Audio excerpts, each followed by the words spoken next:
donc man maa ngi tudd Cheikh Sow maa ngi nekk gestionnaire programme Yokk Koom-Koom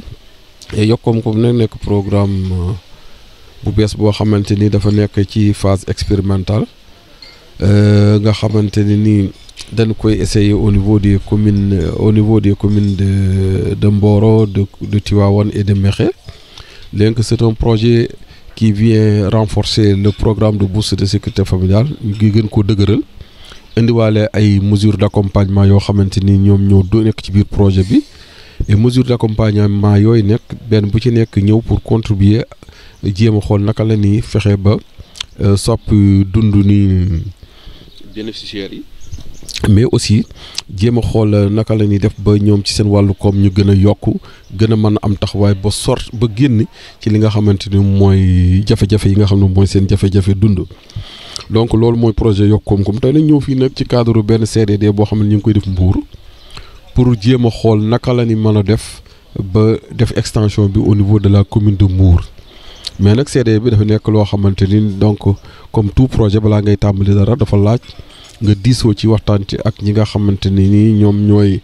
les acteurs potentiels yi nga xamante ñoo war a accompagner le projet pour que ñoom ñëpp ñu am benn compréhension benn vision ci li nga xamante ni moom la ñuy doxal fii ci war a doxal après ci au niveau de du projet. Donc projet la boo xamante ni nii c'est un projet avec des paquets donc qui sont au nombre de 4. Il y a un paquet témoin waaw mu am benn paquet boo xamante ni paquet témoin la.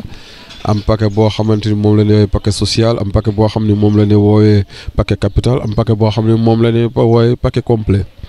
kenn ku ci nekk nag ak paquet bi nga xamante ni nii ci ngay lan lay jagleel donc paquet bu ci nekk aussi mu am ay mesures yi nga xamante ni moom laa doon wax muy mesure d'accompagnement yi nga xam ne toll nañu ci 6 mesures bu ci nekk nag di contribuer ci naka lay taxawoo nit ki ba defar jikkoom ba defar ko ci wàllu taxawaayam ba fexe ba aussi mu gëm boppam ba aussi tamit fexe aussi tamit ba koomam gën a yokk donc loolu daal ci gàttal moom laa amoon ci loo xam ne bëggoon naa ko leeral ci biir salle bi nag xëy na présentation yi nga xamante ni ñu ngi koy def dina gën a ñëw gën koo leeral ba nga xamante ni nii vraiment kenn ku nekk dina xam dan moo koy xaar ci liggéey bi. Alseni Bangoura, adjoint au préfet du département de Mbour. naan réunion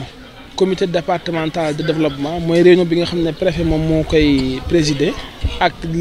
ñëpp ñi nga xam ne ñoom ñooy acteurs ñi nekk ci département bi tey nag dañoo convoqué réunion boobu pour wax ci li nga xam ne moom la ñu wooyee projet Yokk Koom-Koom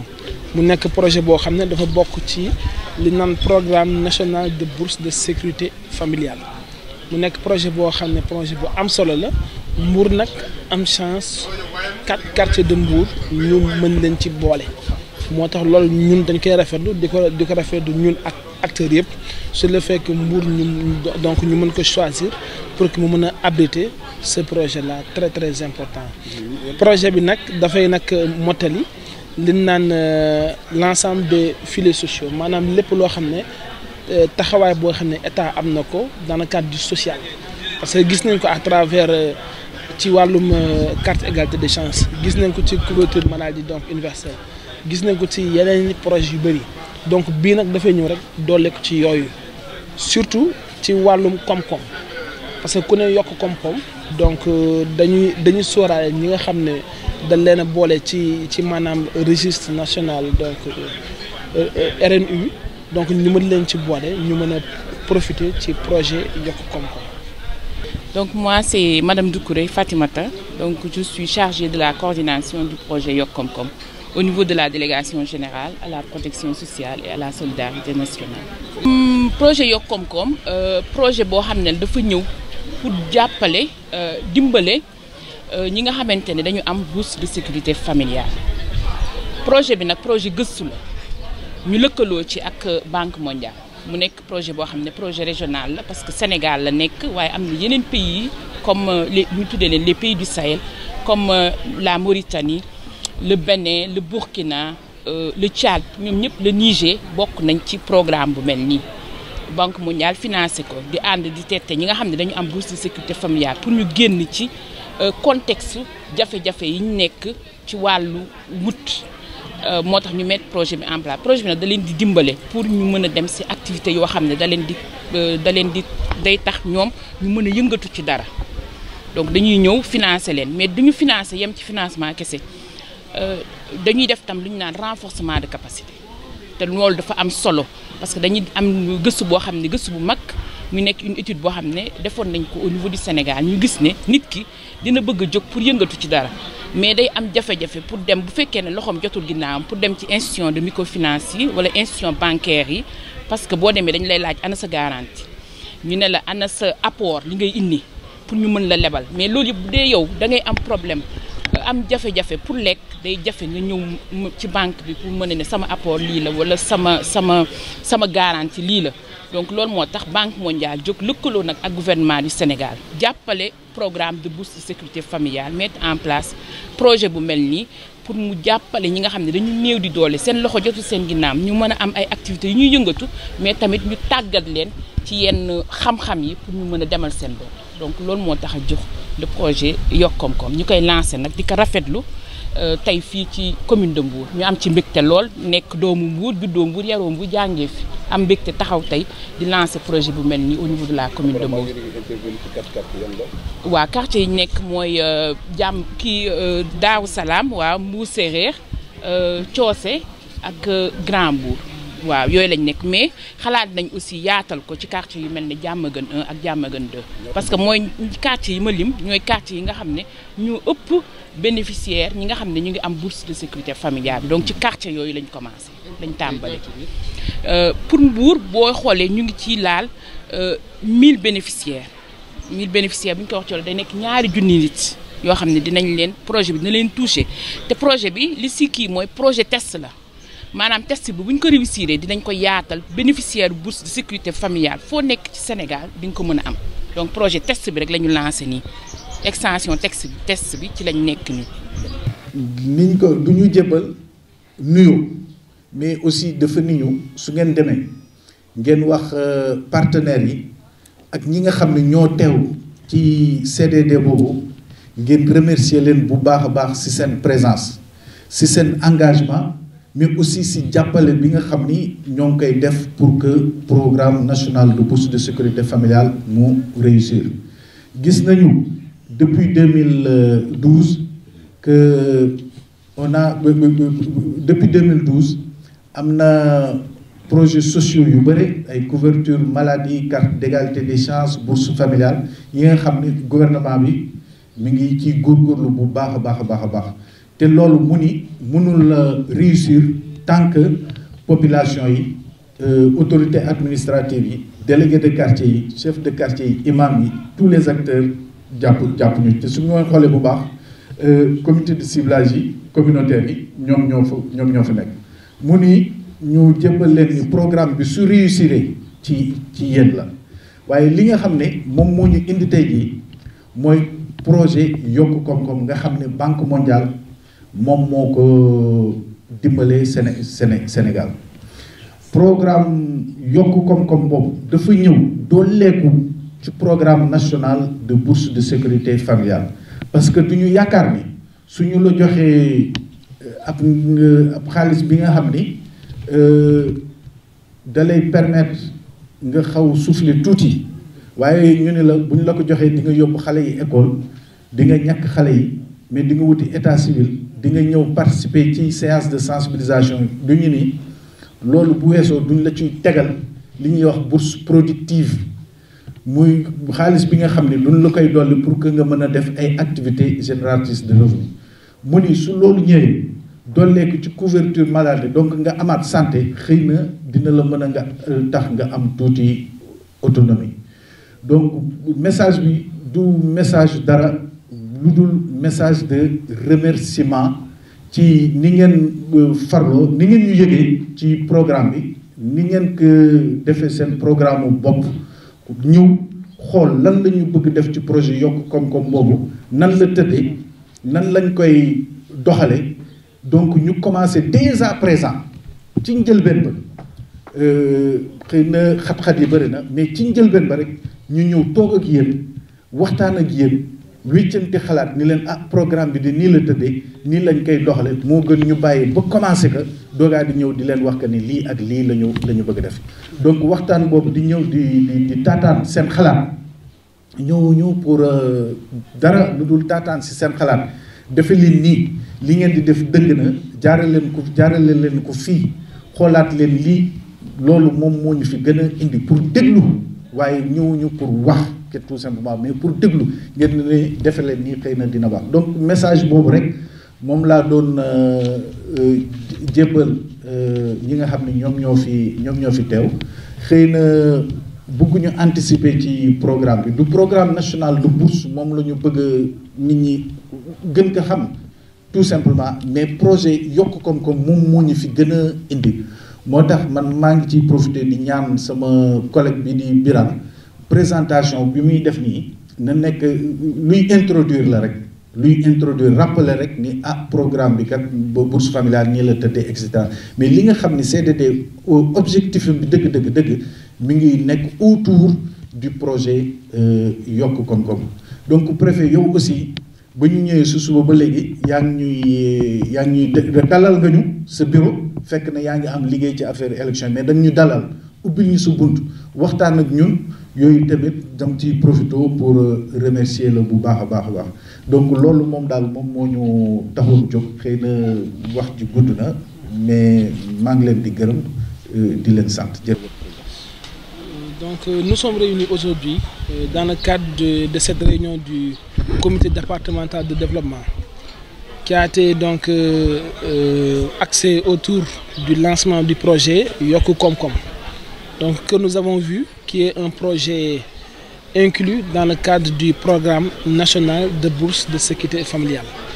Donc l'objet de cette réunion d'aujourd'hui, c'est d'appeler l'ensemble des acteurs qui sont au niveau de la commune de Mbour qui a été choisie dans la phase donc extension pour donc non seulement échanger avec eux sur le projet, partager donc l'ensemble des aspects concernant la mise en œuvre, mais également recueillir les aspirations. C'est ce que nous avons donc pu faire aujourd'hui au cours de cette réunion, et surtout nous nous réjouissons du fait que Mbour soit quand même choisi dans le cadre de l'extension du projet Yokku Komkom.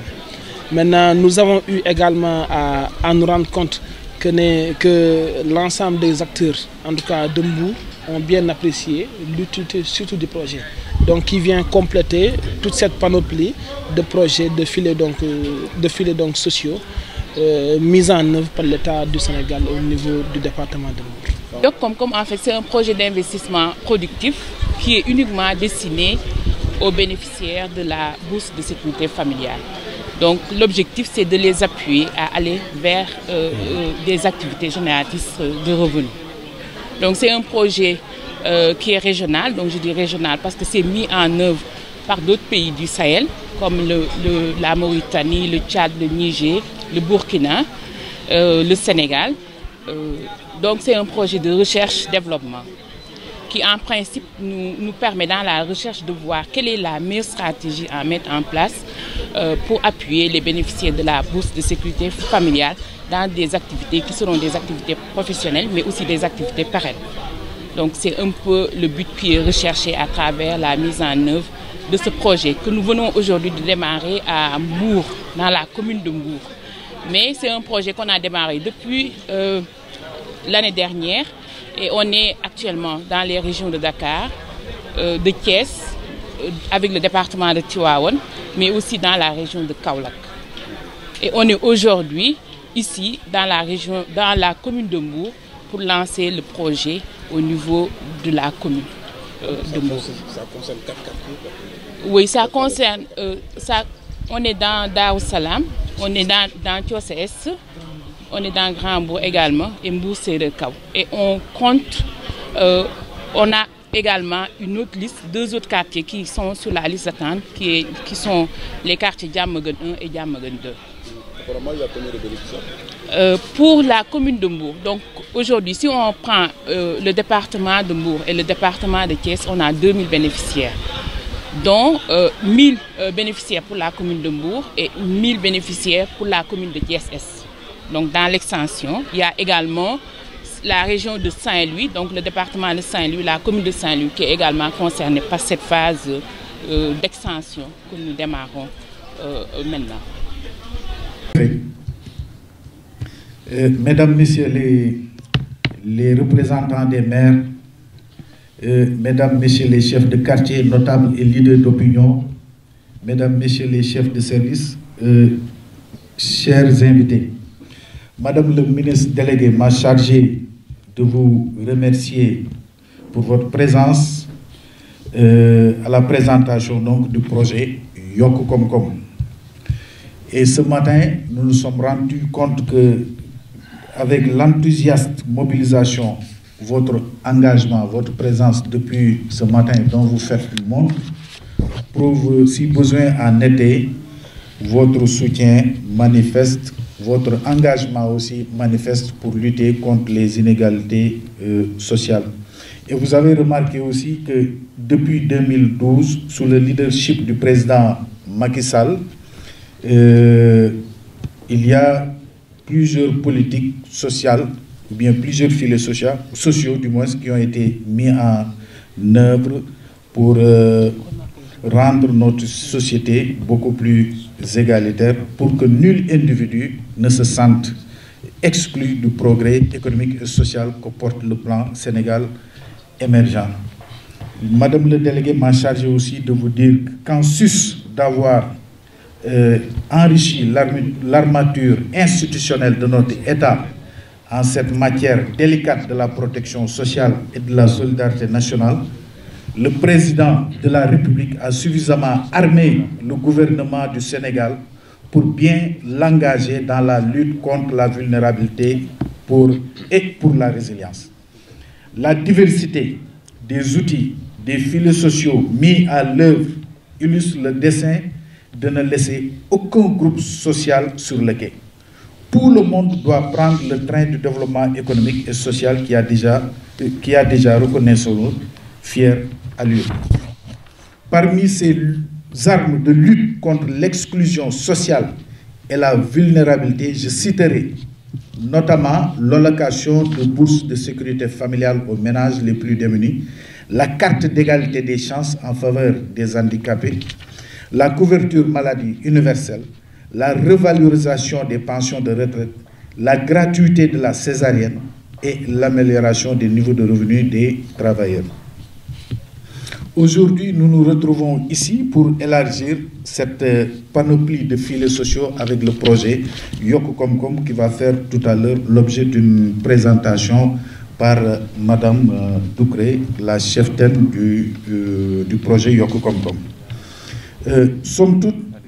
le projet Yokk Kom Kom vient ouvrir des cycles vertueux permettant à ses bénéficiaires d'intégrer divers champs productifs dans l'agriculture, l'élevage, le petit commerce, l'artisanat, etc., pour générer des revenus modestes à fructuer, tel l'oiseau qui petit à petit fait son nid à côté du programme national de bourse de sécurité familiale. On dit très souvent que ce sont de petits ruisseaux qui font les grands fleuves et que nous voyons se jeter à la mer. Et combien de fois avons-nous entendu la légende de fortune née de coups de pouce bien modestes? Mais on le sait, de telles légendes sont faites de sueur, de travail acharné, d'abnégation, de courage infini et de solidarité laborieuse. Nous savons toutes ces vertus incarnées en le peuple sénégalais, peuple de femmes laborieuses et d'hommes laborieux. C'est pourquoi nous avons la certitude que le projet Yokk Kom Kom aidera bien des ménages à s'émanciper de la précarité. Cependant, vous comprendrez bien que la rareté des ressources ne permet pas d'atteindre au premier coup tous les ménages ciblés. L'important effort initial du gouvernement embrasse déjà 12 000 ménages à travers le territoire. C'est le lieu de remercier la Banque mondiale, le partenaire technique qui est le partenaire technique et financier qui nous soutient et nous accompagne dans cette importante initiative nationale de renforcement de la résilience des ménages vulnérables. Pour atteindre ces 12 000 ménages bénéficiaires de la bourse productive, le projet Yokk Kom Kom a déjà démarré dans ses activités dans les régions de Dakar, Thiès et Kaolack. Pour l'égalité des chances, nous avons choisi d'étendre ses activités dans la région de Saint-Louis, donc plus précisément le département donc, de Saint-Louis et la commune de Mbour. Donc ce sont ces deux zones-là qui ont été choisies pour l'extension du projet Yok Kom Kom. Donc aujourd'hui, Madame Doucouré va nous faire la présentation du projet Yok Kom Kom et nous pensons que c'est un projet qui est apte à améliorer progressivement la santé économique des ménages vulnérables. Ainsi, pour finir, Madame le ministre m'a demandé, sollicite auprès de vous de ferventes prières pour que nos semences d'aujourd'hui fructifient au grand bonheur du peuple sénégalais. Et nous prions aussi pour que les entrepreneurs, les autres agents du tissu économique et social, les autres acteurs, les ONG, les projets, que ces acteurs-là nous prêtent davantage attention pour que cet élan de solidarité nationale puisse vaincre les démons de la précarité et de la pauvreté. Donc voilà le message